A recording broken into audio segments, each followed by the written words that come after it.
hata uwe na pesa kiasi gani unazo ndani, kuna siku utagundua kuna kitu umekosa. Yule asiye na pesa ndo anaweza akasema mapenzi hayawezi kushinda pesa, lakini mwenye pesa anaweza akakuthibitishia kwamba mapenzi na pesa sio chochote. Yani pesa si chochote kwenye mapenzi. Mapenzi.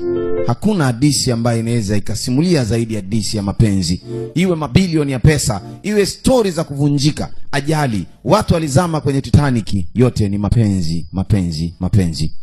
Zote za kusisimua ni mapenzi. Hadithi za kufilisika zinatokana na mapenzi. Pale kuna sentensi chini inaanza inasema mapenzi ni kitovu cha uzembe.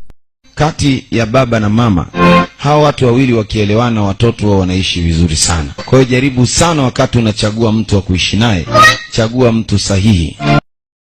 Usiogope mwanamke hawezi kukuzidi.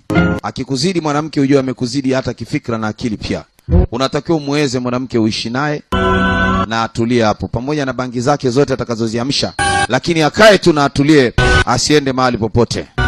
Unajua ndo maana sasa hivi kuna watu ambao wanasoma hizi elimu ambazo wanazisoma kwa sasa. Kwa miaka ya nyuma zilikuwa na msaada, kwa sababu nyuma kulikuwa elimu ni finyu. Miaka ya leo hivyo ambavyo mnapovisoma, sijui kidato cha 5, kidato cha 6, sijui chuo, vyote vimehifadhiwa kwenye mitandao. Ambaye alioishia la 7 akijua tu kusoma Kiingereza, ana uwezo wa kusoma masomo yote ambayo uliyasoma wewe. Kwa hiyo kumtaani mambumbumbu wanapungua, wajanja wanaongezeka. Ukae ukielewa. Kwa hiyo hakikisha elimu, ukienda kusoma elimu, somea kitu ambacho kitakuja kukusaidia. Usisome tu hewa. Yaani usisome tu mradi umesoma. Somea kitu ambacho unakiweza ili uajiriwe, upate ajira na usaidie nchi yako, kwa sababu msaada unatakiwa. Wasomi ni wengi, lakini ndio hivyo, hamna kitu. Kupenda ni gharama. Yaani ukiwa umempenda mtu lazima ugharamie. Unagharamia nini?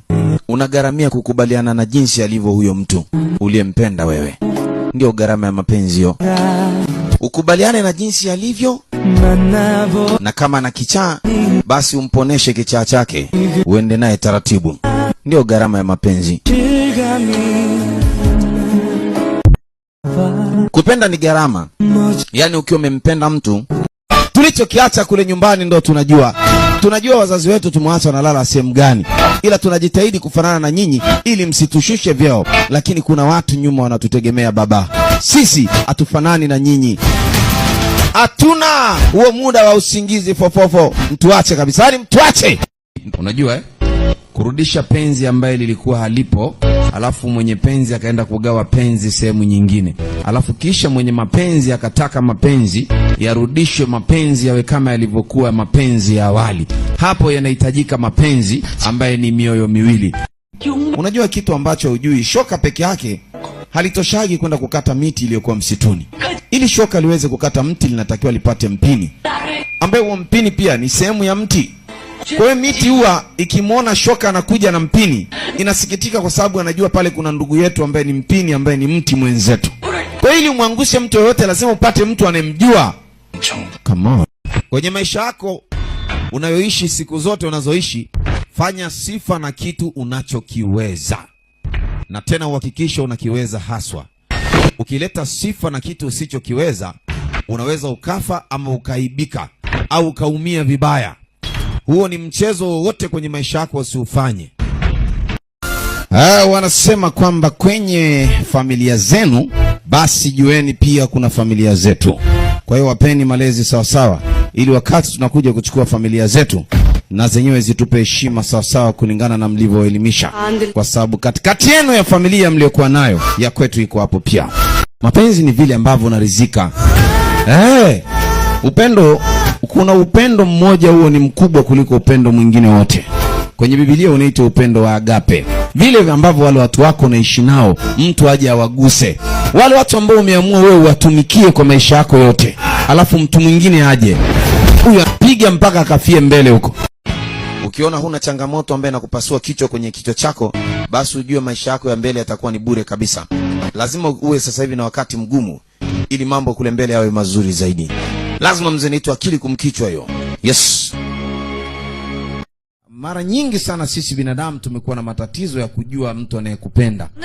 Unakuta mtu anakupenda na anakuambia, alafu baadaye unakuja unapata hasara ya kupoteza mpenzi aliyekupenda kimapenzi na mahabbatul mujarabati. Alafu sasa unakuja kumfuata mtu unayempenda wewe ambaye ndio gumegume liloshindikana na mitume. Alafu unaanza kuteseka, mwisho unatupigia simu saa 8 usiku unalia, pumbavu, teseka na mapenzi yako. Japo kwamba wanawake huwa hawajui wanataka nini, kwa sababu anaweza akawa na mume tajiri akamnunulia gari lakini akachepuka na mziba pancha.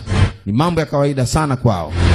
Kwa hiyo wanaweza kukuamini, lakini siku naye akigundua kwamba na wewe pia unatoa ile ambaye yeye anaiona ni siri kwa wanawake wengine ambao ni maboya tu, hiyo ndo siku atakuona kama nilipaka lilooza afu linanuka. Yaani mwanaume kwa mwanamke ni sawa mfupa kwa fisi.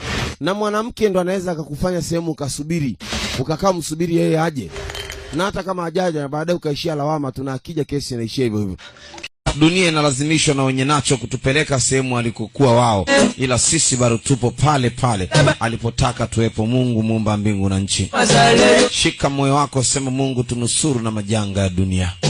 Dunia ina mengi sana hii. Mwenyezi Mungu atunusuru na majanga ya dunia. Dunia na majanga sana, na hapa tulipofika sasa tunaingia katika majanga zaidi. Mungu tunusuru na majanga ya dunia. Mwambie mimi nataka nikutumie. Usimwambie unataka kumooa mtu ambaye huna mpango naye wa kumooa. Maana neno hilo ni kubwa sana. Lakini unaweza kukuta hapo ulipo umeshawaambia utawaoa wanawake zaidi ya 200 na hata mmoja hujamoa. Sisi ili tuwepo duniani basi ni upendo wake tu Mungu. Kwa hiyo bila upendo, hata huyo ulionee karibu, awe ndugu yako, awe rafiki, unaishi naye kwa sababu ya upendo. Kama pasingelikuwa na upendo, usingeweza kuishi na wenzako. Unaona, ambao ukimwacha muache. Kwa sababu ukimwacha kuna anapokwenda. Akienda huko alipokwenda, anakwenda kukutana na kitu kingine ambacho wewe kitakuja kukutenda. Kwa hiyo ukimwacha, hakikisha unamwacha. Ukija ukimrudia baadaye, ujue ni sawa sawa na umempa mwanafunzi nafasi ya kwenda kujifunza kwa walimu wengine. Kwa hiyo akirudi, anarudi akiwa na mawezo mengine. Hivyo kuwa makini sana. Fanya maamuzi haraka, maana ukichelewa basi chelewa mwana utakuta sio kwako.